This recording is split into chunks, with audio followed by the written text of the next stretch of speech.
দর্শক, শুরু হলো সব খবর যমুনা টেলিভিশনের নিয়মিত আয়োজনে। সবাইকে স্বাগত জানাচ্ছি, আমি ছোঁয়া খন্দকার। জ্বালানি তেলের দাম বাড়ানোর পরেও ভোগান্তি কমেনি তেলের পাম্পগুলোতে। সপ্তাহের প্রথম কর্মদিবসে রাজধানীর প্রতিটি ফিলিং স্টেশনে আগের মতোই লম্বা লাইন।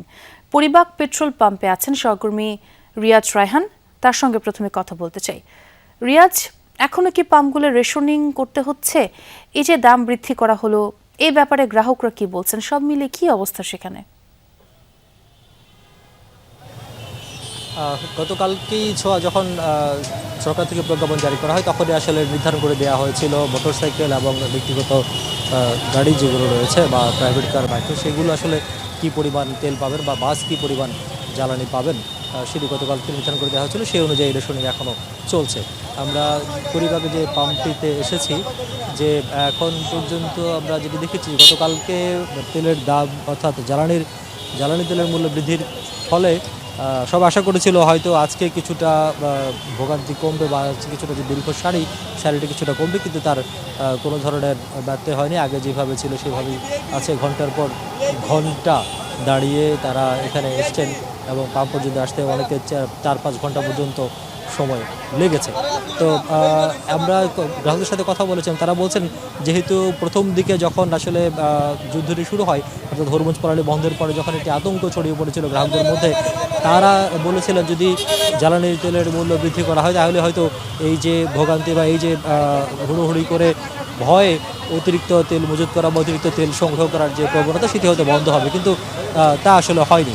এবং এই যে জ্বালানি তেলের মূল্য গতকালকে বৃদ্ধি করা হয়েছে, আজকে প্রায় অন্তত 16-17 ঘন্টার মতো হয়ে গেছে, কিন্তু তাতেও কোনো ধরনের বৈচিত্র্য আসেনি, অর্থাৎ কোনো ধরনের স্বস্তির খবর আসেনি। এবং গ্রাহকরা বলছেন যদি তাদের এই যে মূল্য বৃদ্ধির ফলে যদি রেশনিং প্রথাটি উঠিয়ে দেওয়া হতো, অথবা যে যতটুকু প্রয়োজন ততটুকুই তাদের জ্বালানি সংগ্রহ করতে পারতেন, এবং যদি ভোগান্তি কম হতো, তাহলে হয়তো এই যে মূল্যবৃদ্ধি, সেই মূল্যবৃদ্ধিটা কিছুটা স্বস্তিদায়ক হতো বা তাদের জন্য কষ্ট হলেও সেটি কষ্টের স্বস্তি বলতে যদি বোঝায় সেই ধরনের একটি হতো। আমরা একটু কথা বলতে চাই। ভাই, আপনি কতক্ষণ পরে এই পর্যন্ত আসতে পারলেন? 6 ঘন্টা 6 ঘন্টা 1টা বাজে দাঁড়াইছি। কি মনে হয়, বলা হচ্ছিল যে দাম বাড়ানোর পরে কিছুটা কমবে এই ধরনের লাইন, এখনো তো সেই লাইনে আছে। দাম বাড়ানোর পরে মনে হয়েছিল তো তাড়াতাড়ি তেল নিতে পারবো, 6 ঘন্টা লাগে গেছে, তো কি লাভ হইলো দাম বাড়ায়? আরও দাম বাড়ার সমস্যা নেই, কিন্তু আগের মতন হইতে হবে। ধন্যবাদ।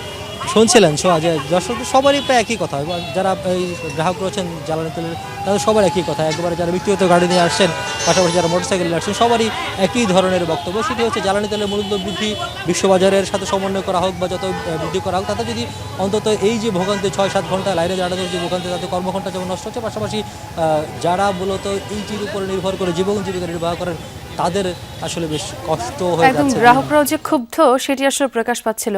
অনেক ধন্যবাদ রিয়াজ। 24 ঘন্টা না যেতেই জ্বালানি তেলের দাম বৃদ্ধির প্রভাব পড়তে শুরু করেছে জনজীবনে। বাড়তি দামের বোঝা ঘাড়ে চাপলেও তেলের সংকট রয়ে গেছে আগের মতোই। আজও পাম্পে ছিল কয়েক কিলোমিটার দীর্ঘ যানবাহনের সারি। সরবরাহ না থাকায় দিনের বেশিরভাগ সময় বন্ধ থাকতে দেখা যায় বেশ কিছু পাম্প। পরিস্থিতি স্বাভাবিক হতে সপ্তাহখানেক সময় লাগবে বলছেন পাম্প মালিকরা। সপ্তাহের প্রথম কর্মদিবস, দুদিন ছুটির পর অফিস আদালতের জন্য বের হতেই বেশ বড় এক ধাক্কার মুখোমুখি সাধারণ মানুষ। আগের রাত থেকেই বেড়েছে জ্বালানির দাম, সকাল হতেই যার প্রভাব শুরু। এখন পর্যন্ত গণপরিবহনের ভাড়া ঠিক থাকলেও যারা রাইড শেয়ারিং মোটরসাইকেল যোগে কর্মস্থলে যান, গন্তব্যভেদে বাড়তি 30 থেকে 50 টাকা পর্যন্ত গুনতে হয়েছে তাদের। পণ্য পরিবহন সহ নিত্য প্রয়োজনীয় পণ্যের দামেও এর প্রভাব পড়ার শঙ্কা সাধারণ মানুষের। বলতে ভাই তেলের দাম বাড়ছে, আমাকে টাকা একটু বাড়ায় দেন। আগের ভাড়া পোষাবো? তেলের লিটারে 20 টাকা বেশি দিতেছি, কিন্তু আগের ভাড়ায় তো পোষাবো না। 20 টাকা বাড়ায় দিলে আমাদের পোষাইতো। জরুরি হইলে অনেক সময় পারি না, 20 টাকা বেশি দেই, 30 টাকা বেশি দেই, আসা যাওয়া করি জরুরি সময়ে। যে মাত্র আরম্ভ হয়েছে, তেলের দাম বাড়া মানে জিনিসের দাম বাড়া, কারণ উত্তরবঙ্গ নর্থ বেঙ্গল থেকে জিনিস আসবে, অনেক দাম বেড়ে যাবে। জনজীবনে বাড়তি দামের প্রভাব পড়তে শুরু করলেও পাল্টায়নি তেল পাম্পের চিত্র। তেলের জন্য সেই দীর্ঘ লাইন। ঘন্টার পর ঘন্টা অপেক্ষার পরেও নিশ্চয়তা নেই তেল পাবেন কি পাবেন না। ভাই সারা রাত এখানে থাকছে বাইক নিয়ে, আমি আবার সকালে আসছি 6টায়, আসলে আমি এখন এখানে আসি, এখন তেল পাই নাই। সারা রাত দিন খাওয়া দাওয়ার কোনো ঠিক নাই, এই মাত্র সিরিয়াল পাইলাম। মানে দুপুরে 1টা থেকে সিরিয়ালে এখন পর্যন্ত তেল পাইনি। সারা রাত্রে খাওয়া দাওয়া বলতে তো নাই। দাম বাড়ানিতে মনে হয় না কমার কোনো সম্ভাবনা তো নাই। ক্রেতারা বলছেন জ্বালানির সাথে জড়িত সার্বিক জীবনযাত্রা, পরিবহন খরচ সহ নিত্যপণ্যের মূল্যবৃদ্ধির শঙ্কা ভর করছে তাদের মনে। তবে সবকিছু ছাপিয়ে সবার মুখে একটি প্রশ্ন, জ্বালানি সরবরাহ আগের অবস্থায় ফিরবে কবে? বাড়ায় 2 টাকা 4 টাকা 5 টাকা 20 টাকা আর 20 টাকা বাড়ায় এই নি সাফা। যদি দাম বাড়ানোর পর এই ক্রাইসিসটা একটু হলো সমাধান হয়, পার্সোনালি প্রবলেম নাই। 1 লিটার তেলে যদি 20 টাকা বেড়ে যায় তো আসলে অনেক বেশি হয়ে গেল। একটু কম করে বাড়তে পারতো, 5 টাকা বাড়তে পারতো লিটারে। যদি সাফিসিয়েন্ট থাকতো দাম বাড়ানোটা তখন অতটা গায়ে লাগতো না। আপনি হয়রানি হচ্ছেন, 10 ঘন্টা 8 ঘন্টা লাইনে দাঁড়ায়ও থাকতেছেন, আবার বাড়তি দামেও কিনতেছেন, কেমন হইলো? দাম বাড়লেও রাজধানীর পাম্পগুলোতে বাড়েনি ডিপো থেকে তেল সরবরাহের পরিমাণ। উল্টো বেশ কিছু পাম্প বন্ধ ছিল এদিনও। তবে মালিকরা আশাবাদী, দাম বাড়ানোর ফলে তেল মজুদের প্রবণতা কমবে বলে মনে করছেন তারা। মানুষের মধ্যে একটা প্যারা ছিল যে দাম বাড়বে টামবে, এখন ওইটা হয়তো কেটে গেল, একটা দাম তো বেড়ে গেল, এখন হয়তো ওই জন্য স্বাভাবিকভাবে মানুষের মধ্যে। আজকে আমার চাহিদা 50,000 40,000, আমি পাচ্ছি 22,500, তো হলো না তো। একটা পর্যায়ে কি হবে কি, আজকে রাত্রে আমার পাম্পটা 10টার পর আবার ড্রাই হয়ে যাবে। শনিবার রাত থেকে প্রতি লিটার অক্টেনের দাম বাড়ানো হয় 20 টাকা। পেট্রোলের দাম বেড়েছে 19 টাকা, ডিজেল 15 টাকা এবং কেরোসিনের দাম বাড়ানো হয় 18 টাকা। আরিফুর রহমান সবুজ, যমুনা নিউজ, ঢাকা। বৈশ্বিক পরিস্থিতি অনুযায়ী জ্বালানি তেলের দাম কমই বাড়ানো হয়েছে বলে মনে করে সরকার। অর্থ ও জ্বালানি মন্ত্রী আলাদাভাবে বলেন, বাংলাদেশের চেয়ে যুক্তরাষ্ট্র, শ্রীলঙ্কা সহ বিভিন্ন দেশে এর চেয়ে বেশি দাম বৃদ্ধি করা হয়েছে। অর্থমন্ত্রী আমির খুসরো মাহমুদ চৌধুরী বলেছেন, আগামী বাজেট মাথায় রেখে দাম সামান্য বাড়ানো হয়েছে। আর জ্বালানি মন্ত্রী ইকবাল হাসান মাহমুদ টুকু দাম বৃদ্ধি বিরূপ প্রভাব নিয়ে বলেন, যুদ্ধের কারণে সারা পৃথিবীতেই এর প্রভাব পড়েছে। মধ্যপ্রাচ্যে যুদ্ধ পরিস্থিতির কারণে জ্বালানি সংকটে সারা বিশ্ব। অনেক দেশ এর প্রভাব মোকাবেলায় প্রথম দিকেই জ্বালানির দাম বাড়ায়। তবে দায়িত্ব নেয়ার পরপরই এমন সংকটে বিএনপি সরকার প্রথমেই দাম বৃদ্ধির সিদ্ধান্ত নিতে চায়নি। এমনকি এপ্রিলে জ্বালানির দাম বাড়বে না ঘোষণা ছিল মন্ত্রণালয়ের। আমরা এপ্রিল মাসে দাম বৃদ্ধি করব না, অলরেডি বলেছি। এ অবস্থায় এপ্রিলের মাঝামাঝি সময়ে শনিবার রাতে ডিজেল, অকটেন ও পেট্রোলের দাম 15 থেকে 20 টাকা বৃদ্ধি করা হয়েছে। জ্বালানির সার্বিক পরিস্থিতি নিয়ে সচিবালয়ে প্রধানমন্ত্রী তারেক রহমান বৈঠক করেছেন মন্ত্রী প্রতিমন্ত্রীর সাথে। নির্দেশনা দেন জ্বালানি সরবরাহ নির্বিঘ্ন করার। এর আগে দাম নিয়ে সচিবালয়ে কথা বলেন অর্থ ও জ্বালানি মন্ত্রী। আমেরিকাও $5 বাড়িয়ে দিচ্ছে, সেইখানে আমরা বাংলাদেশে গত এই যে যুদ্ধ লাগার পর থেকে আমরা যে ইম্পোর্ট করে যে আমরা যে স্টক তৈরি করেছি, তার যে দাম পড়েছে সেই দামের থেকে নিচে আমরা এখন প্রাইস অ্যাডজাস্টমেন্ট করছি। আমরা দামও কিন্তু বেশি বাড়াইনি। অন্যান্য দেশে আমি বলি আমেরিকাতে দাম দ্বিগুণ হয়ে গেছে, শ্রীলঙ্কায় 25% হয়ে গেছে, তারপরে আমরা যতটুকু বেরিয়েছি খুবই নগণ্য। এটা দুই মন্ত্রী দাবি করেন দাম বাড়াতে বাধ্য হয়েছে সরকার, এতে আর্থিক ব্যবস্থায় চাপ বাড়ছিল। এইটা বাড়াতে হয়েছে শুধুমাত্র আমাদের তহবিলের উপর এত প্রেশার আসতেছে, আমাদের তো বাকি প্রোগ্রাম চালাতে হবে। দেশের অর্থনীতি চালাতে গেলে আগামী দিনে বাজেট আসছে, তাই না? সুতরাং এটা মাথায় রেখে আমাদেরকে এই সিদ্ধান্ত নেওয়া হয়েছে। এটা করতে বাধ্য হয়েছি আমরা, কেননা এটা বৈদেশিক মুদ্রাতে কিনতে হয় এবং সেটা যাতে কিছু বেরিয়ে আমরা স্বর্ণীয় লেভেলে থাকতে পারি সেই ব্যবস্থা করেছে। অর্থমন্ত্রীর দাবি, জ্বালানির দাম বাড়লেও এর প্রভাবে মূল্যস্ফীতি বাড়তে পারে, আবার নাও পারে। আইএমএফের কোনো শর্ত এক্ষেত্রে ছিল না। তবে দাতা সংস্থাটির সাথে ওয়াশিংটন বৈঠকে ঋণের শেষ কিস্তি নিয়ে কোনো সিদ্ধান্তে পৌঁছানো না গেলেও এ নিয়ে আরও 1 মাস আলোচনার সুযোগ রয়েছে বলে জানান অর্থমন্ত্রী। তবে আইএমএফের শর্ত মানার ক্ষেত্রে দেশের স্বার্থ প্রাধান্য দিবে সরকার। যে শর্তগুলো নিয়ে আলোচনা হচ্ছে, এগুলো চলছে আলোচনা, কিন্তু আমাকে তো নিশ্চিত করতে হবে আমাদের দেশের জনগণের উপর কোনো চাপ সৃষ্টি করে, আমাদের দেশের অর্থনীতি ব্যবসায়ীদের উপর চাপ সৃষ্টি করে কোনো সিদ্ধান্ত তো আমরা নিতে পারবো না। সুতরাং আমাদেরকে তো সিদ্ধান্ত নিতে হবে। খালি তো ওদের সিদ্ধান্তের ব্যাপার নাই। অর্থমন্ত্রী বলেন, সামাজিক কল্যাণমূলক কর্মসূচি বাদ দিয়ে কোনো দাতা সংস্থার শর্ত পূরণের সুযোগ নেই। ফ্যামিলি কার্ড কর্মসূচি সব দাতা সংস্থা ইতিবাচকভাবে নিয়েছে। Family card is highly appreciated. Alamgir Swapan, Jamuna news, Dhaka. ঘোষণা ছিল এপ্রিলে বাড়বে না জ্বালানি তেলের দাম, তবে শেষ পর্যন্ত কথা রাখতে পারল না সরকার। শনিবার রাতে হুট করেই আসে পেট্রোল, ডিজেল, অকটেন আর কেরোসিনের দাম বৃদ্ধির ঘোষণা। আর এতেই মাথায় হাত শিল্প মালিকদের। বলছেন, উৎপাদন খরচ আবার বাড়লে রফতানি বাজারে টিকে থাকা যাবে না। অন্যদিকে অর্থনীতিবিদদের শঙ্কা কৃষি উৎপাদন ও মূল্যস্ফীতি নিয়ে। বলছেন, এই ধাক্কায় জিডিপির আকার কমতে পারে প্রায় 1%। জ্বালানি তেলের সংকট নিয়ে বিপদ চলছিল আগে থেকেই, এবার তাতে মরার উপর খাড়ার ঘা হয়েছে বাড়তি দাম। রোববার থেকে কার্যকর হওয়া নতুন দরে লিটার প্রতি পেট্রোল, ডিজেল ও অকটেনের দাম বেড়েছে গড়ে 10 থেকে 15 টাকা।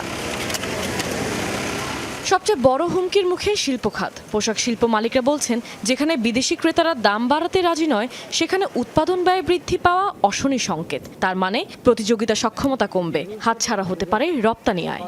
যুদ্ধ যদি এইভাবে চলতে থাকে, এটা যদি দীর্ঘায়িত হয়, তাহলে জ্বালানি সংকট এটা আরও যে কোথায় গিয়ে পৌঁছবে, এবং আলটিমেটলি আমার উৎপাদন খরচের এখন একটা তো হলো যে উৎপাদন খরচ বাড়বে, কিন্তু বাড়ার পরেও আমি কি উৎপাদন করতে পারবো? আমি কি আমার সময় মতো রপ্তানি করতে পারবো?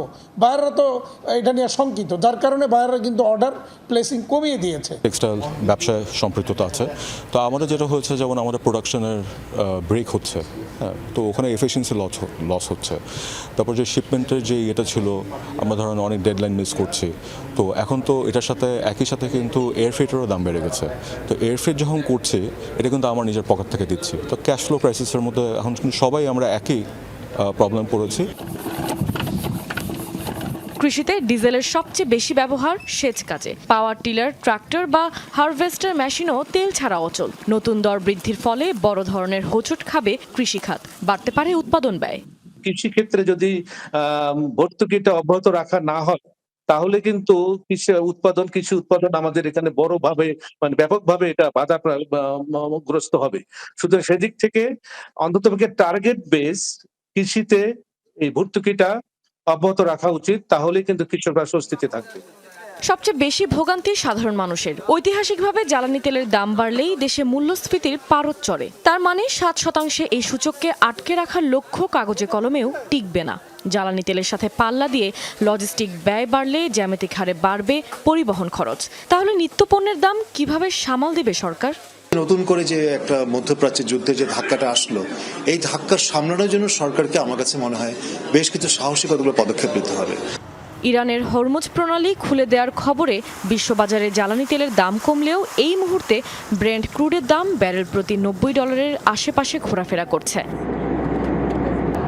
কাশফিয়া রুহি, যমুনা নিউজ।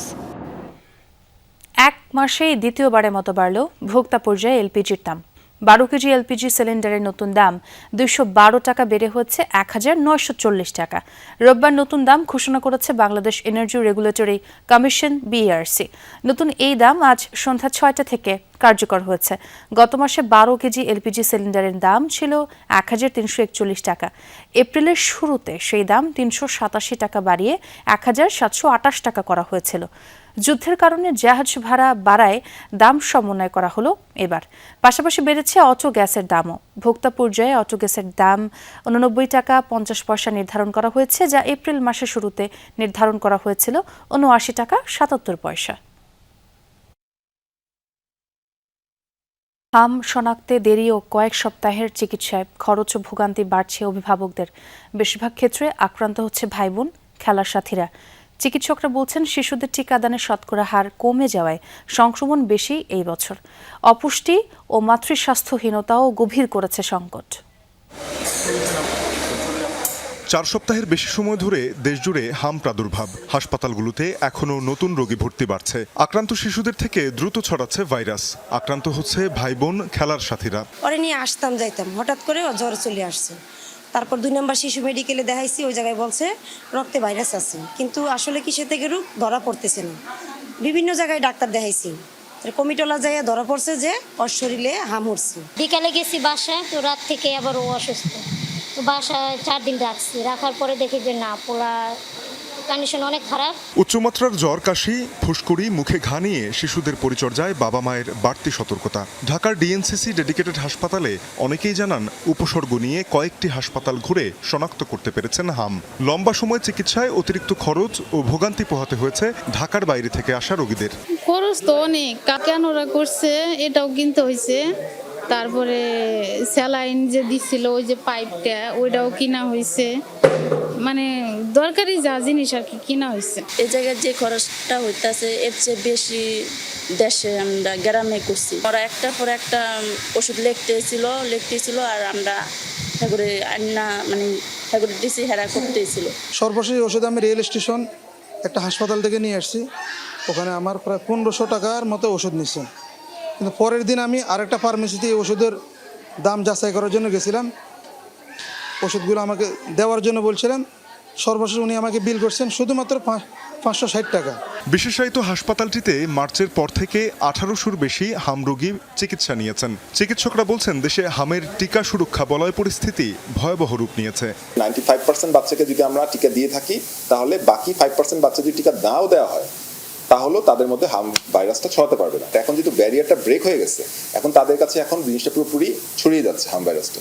এবং ফলে দেখা যাচ্ছে আগে যেটা পকেট হয়তো প্রতি বছর আমরা কিছু হামের রোগী পেতাম, হয়তো মাঝখানে 1-2জন হামের রোগী পাচ্ছি, বাট এই পকেটগুলোকেই এখন পুরোপুরি বেড়ে একটা বড় একটা মানে আউটব্রেকের মতো চলে গেছে। তবে সারা দেশে একযোগে টিকা কার্যক্রম চললে সপ্তাহ ব্যবধানে সংক্রমণ কমে আসবে আশা চিকিৎসকদের। তানজিম শাফিন, যমুনা নিউজ, ঢাকা। হজযাত্রার দ্বিতীয় দিনেও 14টি ফ্লাইটে সৌদি আরব যাবেন 5756 জন হজযাত্রী। এর মধ্যে অনেকেই ঢাকা ছেড়েছেন। রওনা হওয়ার আগেই ইমিগ্রেশন, ঠিক সময়ে ফ্লাইট ও ভিসার জটিলতা না থাকায় মুসল্লিদের মাঝে রয়েছে স্বস্তি। হজ ক্যাম্পে কিছু ছোটখাটো সমস্যা থাকলেও সেগুলো দ্রুতই সমাধানের কথা জানিয়েছে হজ অফিস। সন্তানরা প্রতিষ্ঠিত, তাই নির্ভার দম্পতি নুরি আলম ও নাজমা সুলতানা জীবন সায়ান্নে বহুদিনের আকাঙ্ক্ষা পবিত্র হজ পালন, সেই সুযোগ হয়েছে এবার। আলহামদুলিল্লাহ, অনেক শুকরিয়া আল্লাহর কাছে, খুব ভালোভাবে যাচ্ছি। পবিত্র হজ উদযাপন করার জন্য যাচ্ছি, আল্লাহ পাক যেন আমাদের হজটা কবুল করেন। শুকরিয়া আল্লাহর দরবারে, অনেক অনেক যে আল্লাহ আমাদের নিচ্ছেন, শুকরিয়া, খুব ভালো লাগছে আলহামদুলিল্লাহ। এই দম্পতির মতো রাজধানীর আশকোনা হজ ক্যাম্পে হাজারো হজ যাত্রী। সৌদি আরবের বিমান ধরার আগে কেউ নিচ্ছেন বিশ্রাম, কেউ শেষ বিদায় জানাচ্ছেন প্রিয়জনকে, কেউ আবার ইমিগ্রেশনে পার করছেন ব্যস্ত সময়। হজযাত্রীরা জানালেন এবার এখনও ফ্লাইট বিলম্ব এবং ভিসা জটিলতা হয়নি। বিমানে ওঠার আগেই ইমিগ্রেশন হয়ে যাওয়ায় স্বস্তি সবার মাঝে। তুলনামূলক মনে হচ্ছে যে ম্যানেজমেন্ট আগের চেয়ে অনেক ভালো হয়েছে। কোনো অসুবিধা নেই, আল্লাহর রহমতে সব কিছু মিলে ভালো ইনশাল্লাহ। না, এখন পর্যন্ত সব কিছু মোটামুটি ভালো আছে, কোনো ধরনের কোনো সমস্যা আসলে এখন পর্যন্ত ফেস করিনি। তবে হজ ক্যাম্পের কিছু ব্যবস্থাপনা নিয়ে অসন্তোষ আছে হজ যাত্রীদের মাঝে। এখানে খাবারের যে মানটা ওটা একবারে খুবই নিম্নমানের, দামটাও খুব লিমিটের বাইরে, অনেক দাম। খাবারের দাম বেশি রাখে ওনারা, আর খাবার নিয়ে অনেক বেশি ভোগান্তি করতে হয়। পরিবেশ ভালো আছে, কিন্তু একটু মশাই ধরছিলাম, মশা কামড়াচ্ছে, কালো কালো কালো কালো মশা, তো এই মশাই ধরছে। এমনি কোনো অসুবিধা হয় নাই। টয়লেট ওয়াশরুমগুলো আরও বেশি ভালো পরিচ্ছন্ন হলে ভালো হয়। এসব বিষয়ে দ্রুত ব্যবস্থা নেওয়া সহ সবকিছু নির্বিঘ্নে করতে চেষ্টার ত্রুটি নেই বলে জানান হজ পরিচালক। আমাদের আসলে প্রথম প্রায়োরিটি হচ্ছে যে আল্লাহর মেহমান, তাদের সন্তুষ্টি বিধানটাকে আমরা নিশ্চিত করব। এর জন্য যা যা করণীয় ইনশাল্লাহ আমরা করব। আরও কীভাবে আসলে কাজ করলে মশাটা থেকে সম্পূর্ণরূপে আমাদের হজযাত্রীদেরকে নিরাপদ রাখা যায় সেটা আমরা আসলে চেষ্টা করছি। হজের ফ্লাইট কার্যক্রম চলবে আগামী 21 মে পর্যন্ত। ফয়সাল মাহমুদ, যমুনা নিউজ, ঢাকা। বর্ষা মৌসুম সামনে রেখে অতি প্লাবন ও বন্যার শঙ্কা রয়েছে বলে জানিয়েছেন পানি সম্পদ মন্ত্রী মোহাম্মদ শহীদ উদ্দিন চৌধুরী অ্যানি। এসব মোকাবেলা ও নদী ভাঙন রোধে সরকারের প্রস্তুতি নিয়ে প্রধানমন্ত্রী তারেক রহমানের সাথে আলোচনাও হয়েছে বলে জানান তিনি। দুপুরে সচিবালয়ে প্রধানমন্ত্রীর সভাপতিত্বে পানি সম্পদ ব্যবস্থাপনা বিষয়ক সভা অনুষ্ঠিত হয়। সভা শেষে মন্ত্রী জানান পানি সম্পদ মন্ত্রণালয়ের 180 দিনের কর্মসূচি নিয়ে প্রধানমন্ত্রীর সাথে আলোচনা হয়েছে। খাল খনন কর্মসূচিতে যোগ দিতে 27 এপ্রিল যশোর এবং 2 মে সিলেটে যাবেন তারেক রহমান। এ সময় সভায় পানি সম্পদ প্রতিমন্ত্রী ফরহাদ হোসেন আজাদ ও পানি বিশেষজ্ঞ আইনুন নিশাত উপস্থিত ছিলেন।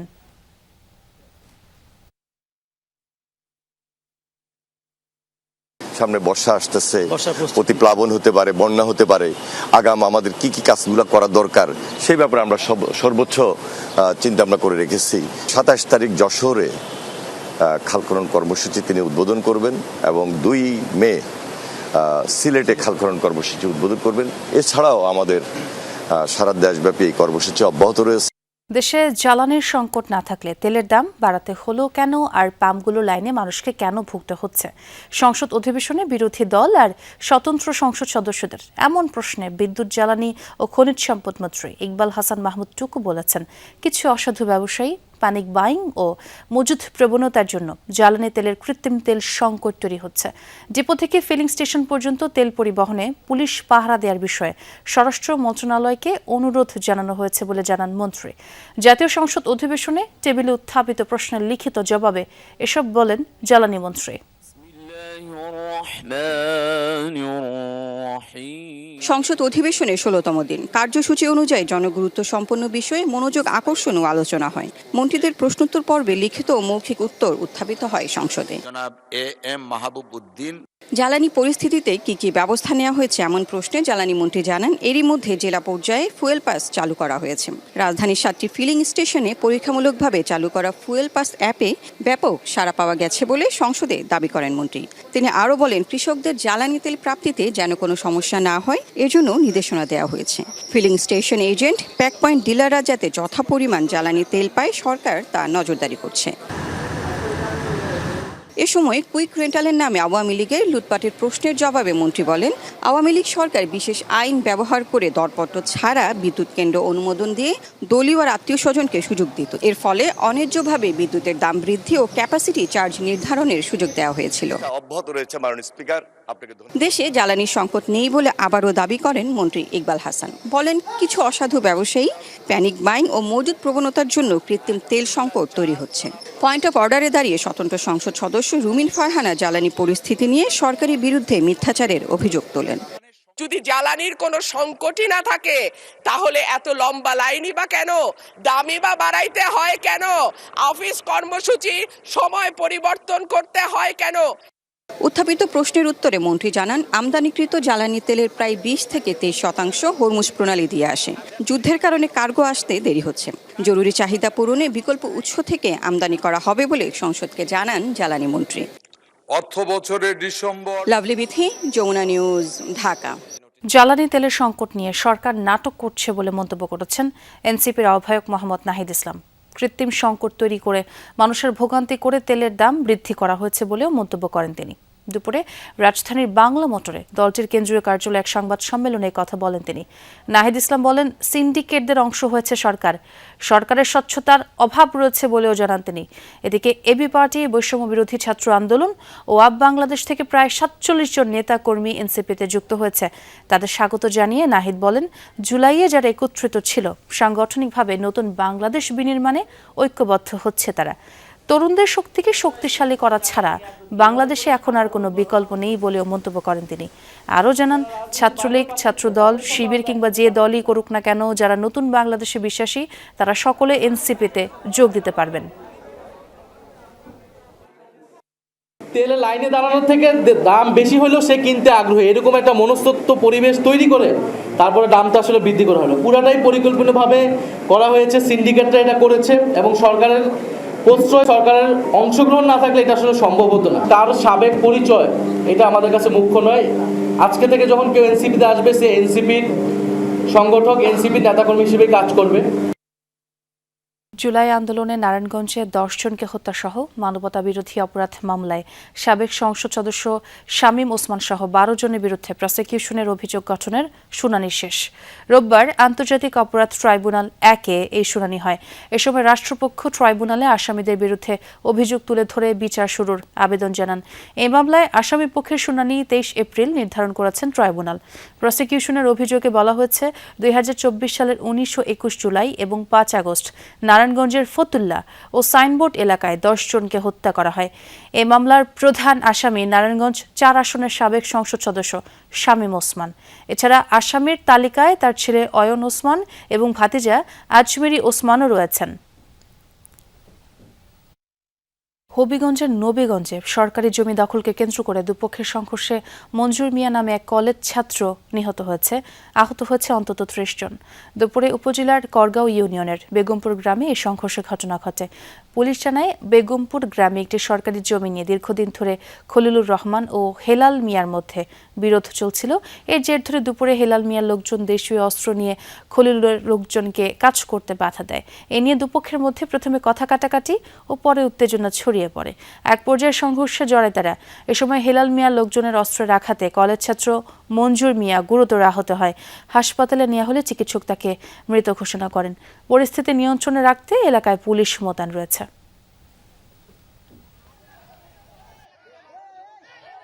আমি আমার ছেলের বিচার চাই, উপযুক্ত বিচার আপনারা কইরা দিবেন। আমরা দোয়ানা লাগাই বাড়ি বইছি, তারা যা ইচ্ছা মতো তারা মারছে।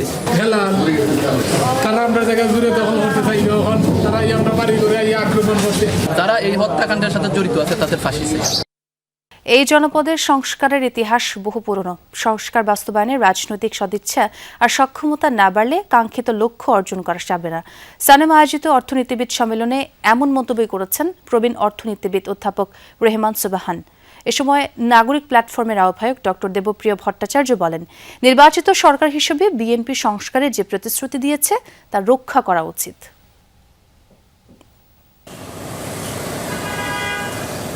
মধ্যপ্রাচ্যের যুদ্ধ পরিস্থিতিতে চড়া জ্বালানি বাজার, তার উপর কয়েক মাস ধরেই রপ্তানিতে নেই কোনো সুখবর। উচ্চ মূল্যস্ফীতি আর রাজস্ব ঘাটতির চাপেও দেশের অর্থনীতি। চ্যালেঞ্জ মোকাবেলায় অর্থনৈতিক সংস্কারের বিকল্প নেই, কিন্তু পরিকল্পনা যত সহজ তা বাস্তবায়ন যেন ততই কঠিন। সানেমের ইকোনমিস্ট কনফারেন্সে নাগরিক প্ল্যাটফর্মের আহ্বায়ক ডক্টর দেবপ্রিয় ভট্টাচার্য বলেন, সঠিক পরিকল্পনা আর রাজনৈতিক জবাবদিহিতার অভাবে অন্তর্বর্তী সরকারের নানা সংস্কার সফল হয়নি। কিন্তু নির্বাচিত সরকারের উচিত গুরুত্বপূর্ণ সংস্কার বাস্তবায়ন করা, কেননা গুম ইস্যু বা ব্যাংক রেজুলেশন অধ্যাদেশ নিয়ে সরকারের অবস্থান সমালোচনা জন্ম দিচ্ছে। You don't listen to me, you will listen to IMF. নির্বাচিত সরকার হিসেবে সংস্কারে যে প্রতিশ্রুতি বিএনপি দিয়েছে তা রক্ষা করা উচিত। তা না হলে শুধু জনগণ নয়, আস্থা হারাবে আন্তর্জাতিক সংস্থারও। এসব সংস্থা সংস্কারের সীমারেখা নির্ধারণ করে দিতে চাইবে, যা সুখকর হবে না। এ সময় অর্থনীতিবিদ অধ্যাপক রেহমান সোবহান বলেন, অর্থনৈতিক সংস্কারের সংস্কৃতি এদেশে নতুন নয়, তবে তা বাস্তবায়নের দরকার রাজনৈতিক সদিচ্ছা, সংস্কার বিরোধীদের এড়িয়ে এগিয়ে যাওয়ার দৃঢ়তা। এই জনপদে সংস্কারের ইতিহাস বহু পুরনো। অতীতের সব সরকারই সংস্কার নিয়ে কাজ করেছে, তবে কাঙ্ক্ষিত লক্ষ্য অর্জনে রাজনৈতিক সদিচ্ছা আর সক্ষমতা বাড়াতে হবে। বর্তমান বাস্তবতায় উচ্চাভিলাষী বাজেট নয়, বরং গুরুত্ব নিরিখে সংকটকালীন বাজেট দেওয়া উচিত বলেও মনে করেন অর্থনীতিবিদরা। The fact that you are still making this request today in 2026. Humayun Rashid, Jamuna news, Dhaka. চাকরি ফিরে পাওয়ার দাবিতে অন্তর্বর্তীকালীন সরকারের সময়ে শরিয়া ভিত্তিক 6টি ব্যাংক থেকে ছাঁটাইকৃত কর্মকর্তা কর্মচারীরা মানববন্ধন করছেন। মানববন্ধনে ইসলামী ব্যাংক ছাড়াও ফার্স্ট সিকিউরিটি ইসলামী ব্যাংক, ইউনিয়ন ব্যাংক, আল আরাফা ইসলামী ব্যাংক, গ্লোবাল ইসলামী ব্যাংক এবং সোশ্যাল ইসলামী ব্যাংকের চাকরিচ্যুত কর্মীরা অংশ নেয়। আন্দোলনকারীদের দাবি, 2024 সালের 5 আগস্টের পর 10,000 কর্মকর্তা কর্মচারীকে চাকরি থেকে অপসারণ করা হয়েছে। এ বিষয়ে প্রধানমন্ত্রী তারেক রহমান বরাবর স্মারকলিপি পাঠানো হয়েছে। দাবি আদায় না হলে আরও কঠোর কর্মসূচির হুঁশিয়ারি দেন আন্দোলনকারীরা।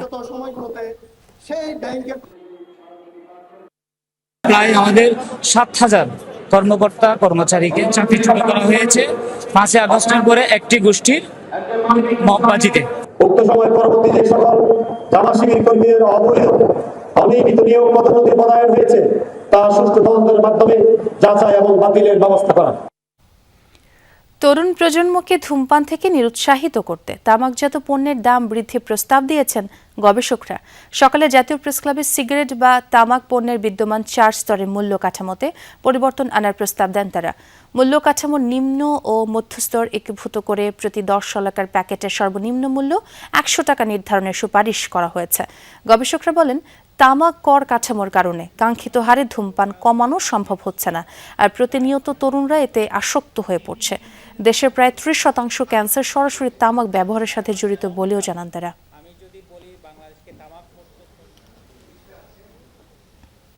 আপনি যে প্রাইসের গ্যাপ যত বেশি রাখবেন তাহলে মানুষের সুইচিং টেন্ডেন্সি থাকবে।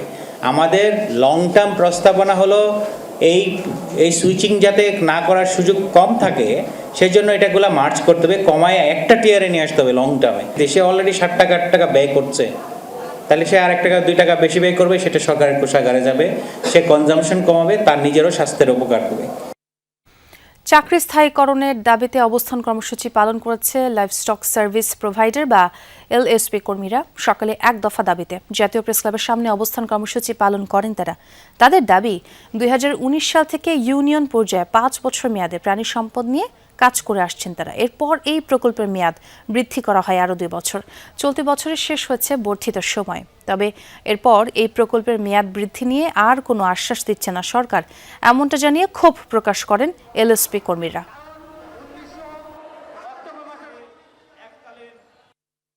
সরকার আমাদের যদি কর্মহীন করে দেয় তাহলে আসলে দক্ষ কর্মী হারাবে।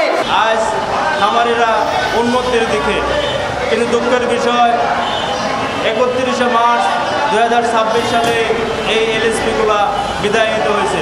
আমরা তো সামান্য সম্মানী, আমরা তো অনেক কিছু চাই না সরকারের কাছে। আমরা চাই যে আমরা কর্মসংস্থান স্থায়ী হোক, আমরা কিছু কইরে বাসি।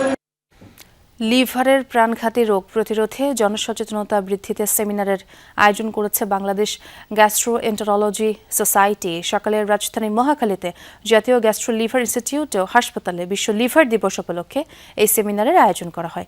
অনুষ্ঠানে প্রধান অতিথি হিসেবে উপস্থিত ছিলেন স্বাস্থ্য অধিদপ্তরের মহাপরিচালক অধ্যাপক ডাক্তার প্রভাত চন্দ্র বিশ্বাস। সভাপতিত্ব করেন জাতীয় গ্যাস্ট্রো লিভার ইনস্টিটিউট ও হাসপাতালের পরিচালক অধ্যাপক ডাক্তার মোহাম্মদ শহীদুর রহমান। সেমিনারে আলোচক হিসেবে উপস্থিত ছিলেন বিভিন্ন বিভাগের বিশেষজ্ঞ চিকিৎসকরা। পরে সোসাইটির উদ্যোগে স্থাপিত বুথের মাধ্যমে রোগীদের জন্য বিনামূল্যে হেপাটাইটিস বি ও সি স্ক্রিনিং এর ব্যবস্থা করা হয়।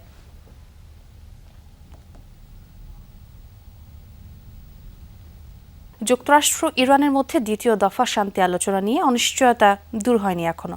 চলমান 2 সপ্তাহের যুদ্ধবিরতি ফুরিয়ে আসলেও এখনো দিনক্ষণ নির্ধারণ হয়নি বৈঠকের। ইরানের বন্দর ঘিরে মার্কিন অবরোধ এবং অযাচিত শর্ত প্রত্যাহার না হলে আলোচনা অর্থহীন বলে দাবি তেহরানের।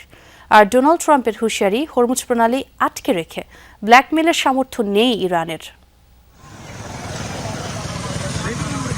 ফুরিয়ে আসছে যুদ্ধবিরতির মেয়াদ। হরমুজ প্রণালী ঘিরে ব্যাপক টানাপোড়েনে এখনও অনিশ্চয়তার সুতোয় ঝুলছে যুক্তরাষ্ট্র ইরান পরবর্তী শান্তি আলোচনার ভাগ্য। ইরানের আলোচক দলের প্রধান দেশটির পার্লামেন্ট স্পিকার বাঘের কালিবাফের দাবি, আন্তর্জাতিক আইন অনুযায়ী হরমুজ প্রণালীর পূর্ণ নিয়ন্ত্রণের ক্ষমতা রয়েছে ইরানের। তাই এক্ষেত্রে কোনো রকম ছাড় দিতে নারাজ তারা। আবারও যুক্তরাষ্ট্রের হামলার শিকার হতে পারে ইরান, এমন শঙ্কাও জানিয়েছেন তিনি। তবে যুক্তরাষ্ট্রকে কঠোর পাল্টা জবাব দিতে প্রস্তুত ইরানের সশস্ত্র বাহিনী, দিয়েছেন এমন হুঁশিয়ারিও। যুক্তরাষ্ট্র যখন হরমুজের মাইন অপসারণে অগ্রসর হয়েছিল তখন তাদের বিরুদ্ধে শক্ত অবস্থান নিয়েছিলাম। পিছু হটতে বাধ্য হয়েছিল তারা। এবারও ব্যতিক্রম হবে না। যুক্তরাষ্ট্রের সকল আগ্রাসনের কড়া জবাব দিতে প্রস্তুত রয়েছে ইরান। যুক্তরাষ্ট্রের নতুন প্রস্তাবের ভিত্তিতে পরবর্তী দফার আলোচনার জন্য একটি কাঠামো তৈরির প্রস্তুতি নিচ্ছে ইরান, জানিয়েছেন দেশটির উপরাষ্ট্রপতি সাইদ খাতিবজাদে। তবে তা চূড়ান্ত না হওয়া পর্যন্ত আলোচনার দিন তারিখ ঠিক করা সম্ভব নয় বলেও জানান তিনি। স্বভাবসুলভ চতুরতায় আশ্রয় নিয়ে আবারও হরমুজ আটকে দিতে চাইছে ইরান, যে চালাকি বছরের পর বছর করে আসছে। কিন্তু তারা কোনোভাবে আমাদের ব্ল্যাকমেল করতে পারবে না। সামরিক নৌ বিমান বাহিনী থেকে শুরু করে কোথাও কোনো বড় মাপের নেতা নেই, তাদের কোনো পথ খোলা নেই। ইরানের সাথে কথাবার্তা চলছে, তারা শান্তি আলোচনায় বসতে ইচ্ছুক কিনা তা নিয়ে দিন শেষে জানতে পারবো। ছাড় না দেওয়ার কথা জানিয়েছে যুক্তরাষ্ট্র। চলমান সংকট পর্যালোচনায় শনিবার হোয়াইট হাউসের সিচুয়েশন রুমে প্রেসিডেন্ট ডোনাল্ড ট্রাম্পের নেতৃত্বে বিশেষ বৈঠক হয় মার্কিন কর্মকর্তাদের। উপস্থিত ছিলেন ভাইস প্রেসিডেন্ট জেডি ভ্যান্স, পররাষ্ট্রমন্ত্রী মার্কো রুবিও এবং যুদ্ধমন্ত্রী পিট হেগসেথ। ইরানের বন্দর ঘিরে মার্কিন অবরোধের পরিধি আরও বাড়তে পারে, এমন তথ্য উঠে এসেছে বিভিন্ন মার্কিন গণমাধ্যমে। সাবরিনা নুসরাত, যমুনা নিউজ। ভারতে নিযুক্ত ইরানি রাষ্ট্রদূত ডক্টর মোহাম্মদ ফাতা আলীকে তলব করেছে দেশটির পররাষ্ট্র মন্ত্রণালয়। হরমুজ প্রণালীর পথে ভারতের পতাকাবাহী দুটি ট্যাঙ্কারে গুলিবর্ষণের ঘটনায় চাওয়া হয় জবাবদিহিতা। পাকিস্তান, আফগানিস্তান ও ইরান বিষয়ক ডেস্কের যুগ্ম সচিবের পর ভারতের পররাষ্ট্র সচিবের সাথে সাক্ষাৎ করেন তিনি। শুক্রবার প্রণালীর পথে থাকা জক অর্ণব ও সানমার হেরাল্ড নামের দুটি ভারতীয় জাহাজের উপর গুলি বর্ষণ করে আইআরজিসি। জানা গেছে, এই হামলার প্রেক্ষিতে ইরানি সরকার বরাবর একটি আনুষ্ঠানিক প্রতিবাদ লিপি পেশ করেছে নয়াদিল্লি। বাণিজ্যিক জাহাজগুলোর অবাধ চলাচল এবং নাবিকদের নিরাপত্তার বিষয়টি অবহিত করতেই রাষ্ট্রদূতকে এই তলব। শিগগিরই হরমুজের পথে ভারতগামী জাহাজ চলাচলের প্রক্রিয়া স্বাভাবিক করতে ইরান সরকারের প্রতি আহ্বান জানান তিনি। সিরিজের দ্বিতীয় ওয়ানডেতে সোমবার নিউজিল্যান্ডের বিপক্ষে মাঠে নামবে বাংলাদেশ। আগের ম্যাচের ব্যর্থতা ভুলে সিরিজে ফেরার লক্ষ্য টাইগারদের। এই ওয়েদারে টস গুরুত্বপূর্ণ হবে বলছেন শরীফুল ইসলাম। ব্যাটারদের থেকে আরও সাপোর্ট পাবেন বোলাররা, বিশ্বাস এই পেসারের। প্রথম ওয়ানডের মতো কিছুটা মন্থর উইকেট হবে, পরে বল করাটাই ভালো মনে করছেন নিউজিল্যান্ডের অলরাউন্ডার নাথান স্মিথ। মিরপুরে ম্যাচ শুরু সকাল 11টায়। 2027 ওয়ানডে বিশ্বকাপে সরাসরি খেলার চ্যালেঞ্জ যখন সামনে, তখন বাংলাদেশের সবচেয়ে বড় মাথা ব্যথা ব্যাটারদের বাজে ফর্ম। লিটন, শান্ত, আফিফদের টানা 50হীন ইনিংসে ফুটে উঠছে টাইগারদের ব্যাটিংয়ের চিত্র। মিডল লোয়ার অর্ডারেও কেউই হতে পারছেন না ভরসা। প্রথম ম্যাচের শেষ মুহূর্তে মোস্তাফিজের ইনজুরিতে একাদশে সুযোগ পাওয়া শরীফুলের বিশ্বাস, ব্যাটারদের থেকে আরও অনেক সাপোর্ট পাবে বোলাররা। ইনশাল্লাহ নেক্সট ম্যাচে ব্যাটসম্যানরা খুব ভালো করবে, আমাদেরকে সাপোর্ট দেবে, আমরাও তাদেরকে সাপোর্ট দেবে, দলগতভাবে আমরা ম্যাচ উইনিং আনবো। ক্রিকেট খেলা এরকম আসেই যে এক ইউনিট ভালো করে আর এক ইউনিট একটু ফেল করে। সো এটা নিয়ে আমরা আশাবাদী যে নেক্সট ম্যাচ ইনশাল্লাহ ভালো করবো। ট্রু উইকেটের পরিকল্পনা থাকলেও স্লো আর আনইভেন উইকেটেই খেলতে হয়েছে প্রথম ওয়ানডে। টসটা গুরুত্বপূর্ণ হবে বলছেন জাতীয় দলের এই পেসার। মানিয়ে নিতে হবে অতিরিক্ত গরমের সাথেও। যে ওয়েদার, আমার মনে হয় যে এখানে ওয়ানডে খেলাটা হঠাৎ করে এসে, আমার কথাই বলি, আমি তো টি20 খেলে আসছি, তারপরে সাডেনলি আল্লাহর মতো ম্যাচ খেলছি। সো তারপরেও অ্যাডজাস্ট করে নিছি। সো আমার মনে হয় যে টসটা একটু ইম্পর্টেন্ট। সো দেখা যাক নেক্সট ম্যাচে এখন টস কী হয়, তারপরে দেখা। অপরদিকে নিউজিল্যান্ডের লক্ষ্য মিরপুরেই সিরিজ নিশ্চিত করা। আগের ম্যাচের মতোই উইকেট কিছুটা মন্থর হবে মনে করছেন অলরাউন্ডার নাথান স্মিথ। শরীফুলের সুরেই বললেন, টসটা হবে গুরুত্বপূর্ণ। আমার মনে হয় উইকেট আগের ম্যাচের মতোই হবে, কিছুটা ঘাসও আছে উইকেটে। আমরা ব্যাটারদের কাছ থেকে বার্তা পেয়ে উইকেটের সাথে মানিয়ে নিয়েছিলাম। টস গুরুত্বপূর্ণ, পরে বোলিং করাটা ভালো হবে। অবশ্যই বাংলাদেশকে চাপে রেখে সিরিজ জয় বড় কিছুই হবে। তবে শরীফুলের বিশ্বাস, পরাজয় ছাপিয়ে পরের ম্যাচেই ঘুরে দাঁড়াবে টিম টাইগার্স। 2027 ওয়ানডে বিশ্বকাপে সরাসরি খেলার হিসেব নিকেশ, সঙ্গে মিরপুরে নিউজিল্যান্ডের বিপক্ষে সিরিজ বাঁচানোর লড়াই। গেল 1.5 বছরে ওয়ানডেতে বাংলাদেশ রান তাড়া করেছে 8 ম্যাচে, যার মধ্যে জয় আছে মাত্র একটিতে, সেটিও পাকিস্তানের বিপক্ষে সবশেষ এই মাঠেই 114 রান তাড়া করে। ব্যাটিংয়ে বাংলাদেশের দৈন্যদশাটা স্পষ্টই। সিরিজে ফেরা সেই লড়াইয়ে ব্যাটারদের থেকেই সবচেয়ে বেশি সাপোর্টটা আশা করেন পেসার শরীফুলও। সেই ফেরার লড়াইয়ে কি জিততে পারবেন শান্ত, মিরাজরা? হাসান আল মারুফ, যমুনা স্পোর্টস, মিরপুর শেরেবাংলা জাতীয় ক্রিকেট স্টেডিয়াম, ঢাকা। দর্শক, এ ছিল সব খবরের আজকের আয়োজনে। এতক্ষণ যারা সঙ্গে ছিলেন সবাইকে ধন্যবাদ।